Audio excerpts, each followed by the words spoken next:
then the remainder, including of course Great Britain, who didn't make it to the end.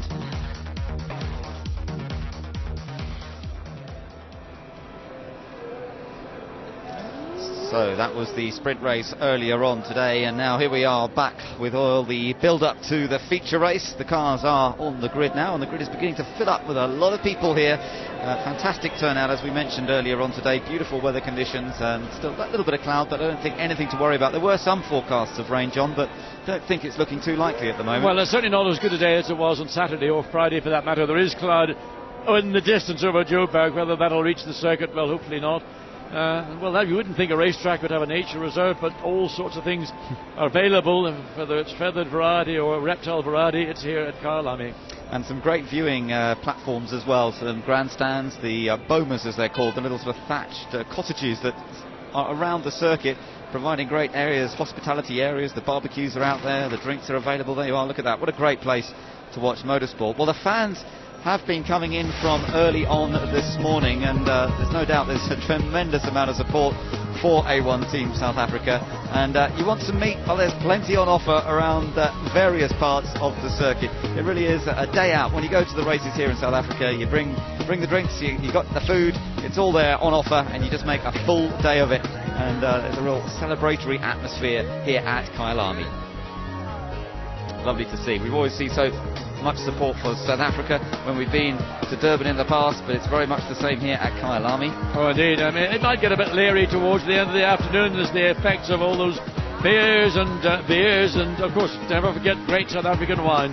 Yeah, Adrian Zouk receiving the plaudits of the fans as he was presented on one of the open-top Ferraris. All the drivers got a chance to go around the track earlier on and wave for the support. It's nice to see fans from other countries here, as we saw earlier on, from Portugal, from the Netherlands, and just about wherever you might care to mention. We saw the little display out on the start line earlier, the Africa Amuja performance, and these guys entertained the crowd for a little while before the cars were allowed out of the pit lane. And there was also a special recital of a poem as well by Donovan, this taking place just a little while ago. In every generation, destiny avails situations for mankind to affirm fellow men with dignity, inspiration. So all part and parcel of the build-up to the feature race. And here we are once again, looking forward to it. It's good to see people are protecting themselves from the intensity of the sun. There's one or two mechanics who haven't been so careful earlier this week, and you do need to take care here. Now you've got a slip, slap, slop. I mean, we talk about it in New Zealand, particularly with the lack of ozone here. We've got altitude and ultraviolet rays are very strong. So you've just got an Irish, well done. I don't know if it's an Irish person under the flag, but he's got an Irish flag anyway. Or maybe it isn't an Irish flag, just difficult. The orange certainly stood out. And so one assumes that there are a lot of expat Irish out here, along with most of the European nations as well. All the flags are flying high as we prepare for this feature race. It's going to be a 40-lap race, John. That's going to be hard work because around this Kyalami circuit there's not much area for the drivers to take a breather. No, I mean there's not actually a proper straight. The longest straight is probably the run down from turn 10 down the mine shaft, and the drivers might get a brief moment. Even the pit straight itself is relatively short, as cars they're trying to keep out of the sunshine as well. Pit straight relatively short, and you're into turn 1 and turn 2, and that's maximum commitment. Yeah, they're reflecting the heat there, and part and parcel of this is to keep the air fuel cool as well, because of course keeping fuel cool means you can get more in it basically, and make sure that you've got plenty of fuel on board. It is a long race, and it's quite a thirsty kind of track, this one. You can see how warm it is out there. And the Monaco team, what an amazing performance that was in qualifying. Delivered well in that sprint race too, but they are starting from pole position for this one. More VIPs coming in. We've got a lot of VIPs here at Kyalami this weekend. It's great to see them getting involved in what's going on, and one of the biggest events of the year. So Monaco up front, starting from pole position. First pole that Clivio Piccioni's had in A1GP, only the 5th event, of course, that they've entered as a nation. He's joint seat holder, not just driver, so he's put this whole programme together. He must be feeling very proud, and he's talking to James Hinchcliffe at the top of the grid. Clivio, today you're the man to beat. You're starting on pole, the first ever for Monaco. You must be really thrilled. Yeah, I'm quite excited. There's a lot of pressure on us, and I hope we just do a good job. Performance will be there, and just have a strong race. Now, in qualifying, the Q4 segment was stopped short because of the Brazil accident, but it must be said that your lap time was still the fastest of the weekend so far, so a legitimate time. So you're expecting to be pretty quick in the race? I think so. I mean, we saw in the sprint race that we had the pace to be at the front, so I'm quite confident that we have the right car for the race. Pretty hot, pretty physical track. Is that going to be a problem, or are you fit enough to get it done? I do a lot of work, so that's my strong part. All right, well, best of luck. Thank you. Clivier Piccioni, he does a lot of martial arts actually as well. He's quite into that, so I should think that would help him in terms of being fit for this race. Best result, by the way, Monaco have had so far in their short time in A1GP is a 6th place, and that was at the first meeting at Zandvoort. Yes, and what Clivier was saying, I mean, the team had pace, and the way that he attacked Team India on the second lap, he was very aggressive, went for it, didn't take any prisoners, and really almost put so much pressure on New Zealand, on the India car, that it was inevitable he was going to get past, and of course that then opened the door, let Ireland slip through as well. So Clivier Piccioni, maybe people didn't know just quite his credentials when he came into A1GP, but he does have good credentials.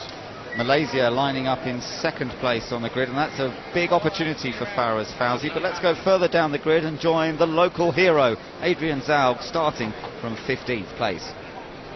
Adrian, look at the crowd here for your home event. That must really give you a good feeling.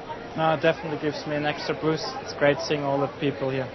They were all screaming when you got out of the car after you've been round the circuit. Yes, before and after I got out of the car, people were going mad, so it's a great feeling. Okay, now we're just about to get underway with the feature race. What do you think you could do from this position? Well, starting 16 or 15th, I think it is now, will obviously not be easy. Especially in this track, because passing is not that easy. But, we just have to look for a good race pace and some good pit stops and see what we can do. Well, we wish you well for your home event. Speak to you later. Thank you. So Adrian Zaug, he has got a long afternoon ahead of him starting from there, but who knows, A1GP, almost anything can happen. Yes, but I think back 1 year to this the event in South Africa in Durban last year, and Adrian again equally under pressure, under the attention of the media as well as the expectations of race fans, and he actually went AWOL. He just lost it altogether and caused, in effect, the race to be concluded into turn 1. Hopefully that's not going to be the case today. He's an older and wiser man, and he knows he's got to wait. He's got to be patient.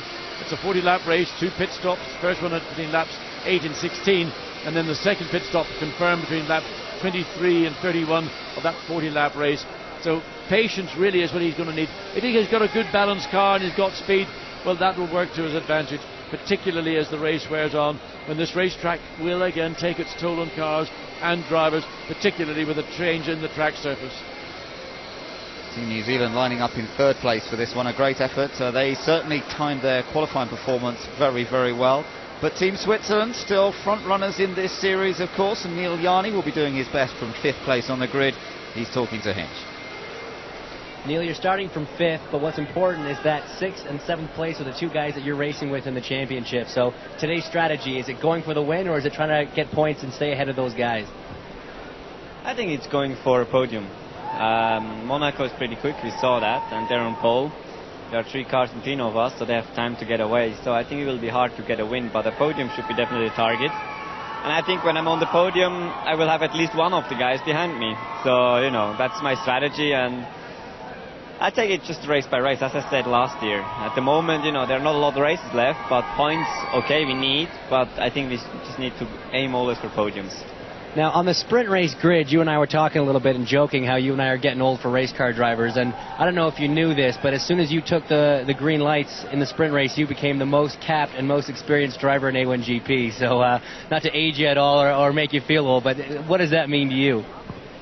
Well, you don't need to tell me that. That makes me even feel older now, even though I just turned 25, but it's nice to have so many races here, even though I haven't done season 2 really, and I haven't done the full season 1, and I've had a successful time so far here, and I'm looking to a further successful time in A1GP. Well, there's a reason you've had so many races. It's because you're so quick, so best of luck this afternoon. Thanks. Thanks, James. And yeah, if you want to talk about birthdays and ages, by the way, let's wish a quick happy birthday to a certain Nicky Lauda, 3 times winner of the South African Grand Prix here at Kyalami, and a great teammate and friend of yours, John, over the years. Yes, Nicky is 60 today, and doesn't look a day of it. In fact, looks about 100 days of it. So Nicky, I no doubt, will be celebrating, most likely in Lech, with some of his friends, Karl-Heinz Zimmermann and others in Lech. They will be having a party, no doubt. Well, of course, he could go down to Ibiza, to his summer house down there, and enjoy it with his children and other family friends as well. Wherever he is, Nicky, many happy returns. John Martin looking happy. He's lined up in 4th place for Team Australia, and a very promising prospect to get a podium.